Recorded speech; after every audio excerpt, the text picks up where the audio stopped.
I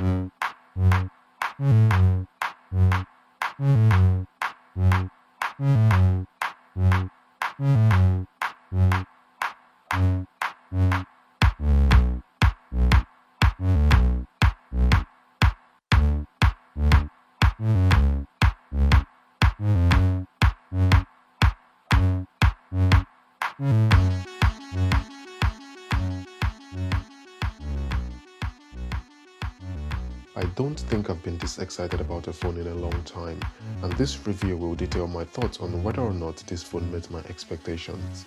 Hello guys, welcome to Daily Tech. Today we're going to be talking about Samsung Galaxy Z Flip 3. Samsung has finally nailed the flip design in terms of a phone folding into something more portable when not in use. On the right hand side we have the volume button and the power button which houses the fingerprint sensor. On the left hand side we have the SIM card tray with no access to micro SD slot. We've got a lonely microphone at the top and a neighborhood of microphones, USB port and your bottom facing speakers at the bottom.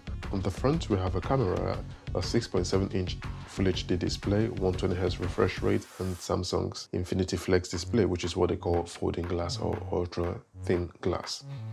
One of the first things I noticed when I turned the phone on was the smaller width of the screen. We know the phone is on the longer side to accommodate for the folding, but it is smaller in width, which means you get a smaller screen real estate. I thought that was going to bug me out, but consuming content on it was actually a delight. Before we go on, let's talk about durability and ease of use, as these were one of my main concerns about this device. Due to its clamshell design, which has Gorilla Glass at the back, combined with the aluminium frame rotating around the hinge, when the phone closes, it protects the more vulnerable internal glass. I've dropped the phone while it was open and closed, and I've yet to see a scratch anywhere on it, which I guess means Samsung made it pretty durable, or I was just plain lucky. Apart from the technological advancement of the ultra-thin glass, the hinge is the other main component that makes this phone durable and able to provide a smooth transition between opening and closing. The hinge applies just the right amount of resistance when opening or closing, and the sound the phone makes when it closes is pure brilliance. Samsung Z Flip 3 caters to people who want bigger screens but prefer not to lug around a huge device to accommodate their needs. The Z Flip 3 is almost the same size as my wallet. I actually caught myself the other day putting the phone into my breast pocket. This is something I would never have done with my other phones. Let's talk about the screen and what's gotten better from the previous design.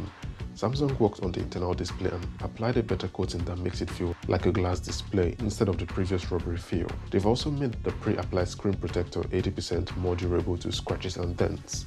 I've been using the device for some time now and I've yet to notice a scratch or a dent on the screen. This is a Samsung screen, so we know it is gorgeously vibrant as the colors pop out. The blacks are the blacks with the fast touch response and easy scrolling. When watching content or reading articles, I hardly notice the crease unless I tilt the device off axis, but I have gotten used to the crease, especially when scrolling. I thought that would have been a huge problem, but my scrolling style means I do not often touch the crease, and when I do, it doesn't bother me much. The phone's ability to fold and stay in that position allows Samsung to offer Flex Mode. Flex Mode, when used with Samsung's Gallery and VLC Media Player, moves your content to the top while watching a movie, and at the bottom provides you with a touchpad and some options to play around with. This differs according to the app in use. The external display is better than those on the Flip 2, which was virtually useless. The 1.9-inch display on the back shows you the time, date and battery percentage.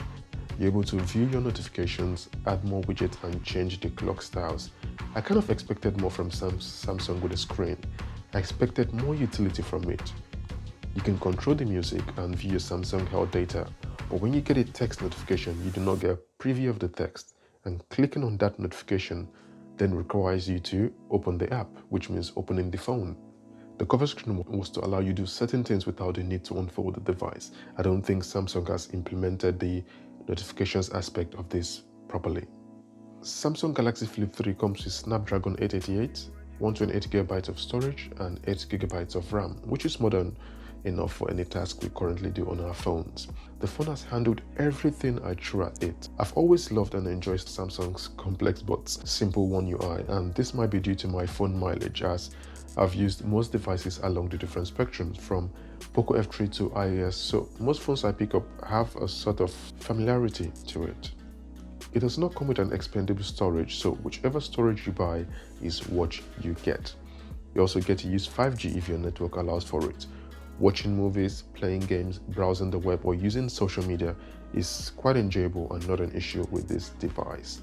It does not come with a headphone jack, but I've been impressed with the sound quality on this phone as it uses the bottom-facing speaker and the earpiece as a second speaker to provide stereo sound.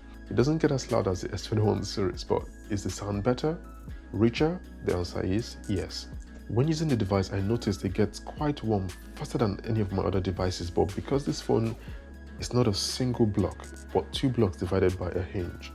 If you're holding onto the bottom half of the phone, you do not notice the increase in temperature until your finger wanders above the hinge. The phone gets warm as we know Samsung phones do, but nothing to get you worried about.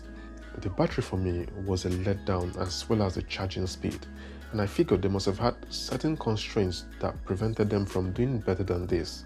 It comes with a 3300 mAh battery, which is on the smaller side of a 6.7-inch 120Hz display and a 1.9-inch external screen.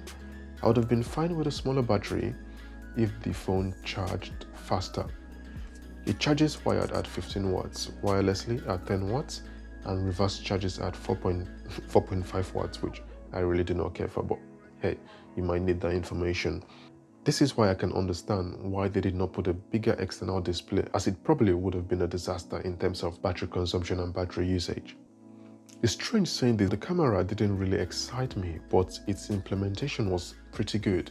It comes with a 10 megapixel selfie camera that can record up to 4K at 30 frames per second, and on the rear we have a 12 megapixel wide camera with optical image stabilization and a 12 megapixel ultra-wide camera and no telephoto lens. The pictures have Samsung characteristics, which are vibrant, oversaturated colors, lots of sharpening and smoothing of the face, all of these which are subjective based on your preference. You get your usual single take, portrait mode and the other modes to play with. For videos, you get to record up to Ultra HD at 60 frames per second. Due to the cover screen at the back, you have another way of taking selfies. When using the camera, tapping on the top right icon allows you to preview your image on the cover screen, which then helps you properly align your image. Even if your phone was closed, double tapping the power button turns on the camera and you can take a picture or record a video while also previewing the image on your cover screen. Swiping to the left or right will change the mode from picture to video, and swiping to the top or the bottom will switch the camera lens. I found this method of taking pictures quite useful, especially when I wanted to be in the frame of what I was shooting. Do be careful so your hands are not blocking the camera and spoiling your footage. There are a few other things I enjoy while using the camera, such as when recording videos or taking pictures, due to the phone's ability to flex, I'm able to hold it more comfortably like a camcorder or rest it on a flat surface like a tripod. I also enjoy using auto framing, which helps people remain in frame by tracking their movement to keep them centered. And if another person was to enter the shot, the camera angle widens to accommodate the movement. This all happens without you moving the camera, which makes using the camera while the phone is in flex mode more appetizing. When recording at Ultra HD 60 frames per second, do remember that video stabilization will be turned off automatically. For me, the pictures were really good in a well-lit environment, but taking it to a low-lit environment and the picture begins to fall apart, at least when compared to iPhone 12 Pro, which sells for the same price. Meaning, if you want a more versatile camera, then this phone is not for you. This is the first foldable phone that I can recommend even with my reservations. Most foldable phones want to be special or different, but the Z Flip 3 is a normal phone that folds, and this is the key factor here, as it does everything your phone would do but folds into a compact design. Now they just have to work on iterative upgrades such as making the cover screen bigger, making the phone dust proof, improving on the internal screen by minimizing the crease and giving us a bigger screen on the inside and a bigger battery. I love the idea, I love the design, I love the implementation, barring the battery, but I completely understand that Samsung was trying to cram everything into a phone of this size. If you're looking for a cost-effective phone, then you have a good option of Galaxy S21 or S21 Plus or other phones out there. However, if the thought of a foldable phone excites you, you don't mind charging your phone every day, you're happy to live on the edge in terms of how durable the phone screen is, or maybe you want the most affordable flagship phone that folds, then the Z Flip 3 is for you. Do let me know if you'll be going for Samsung Galaxy Z Flip 3, what you think they've done better this time, or what you think will stop you from getting this device if you wanted to go for it. Thanks so much for watching. Do remember to leave a like, share and subscribe. As always, remain safe and I will catch you in the next one.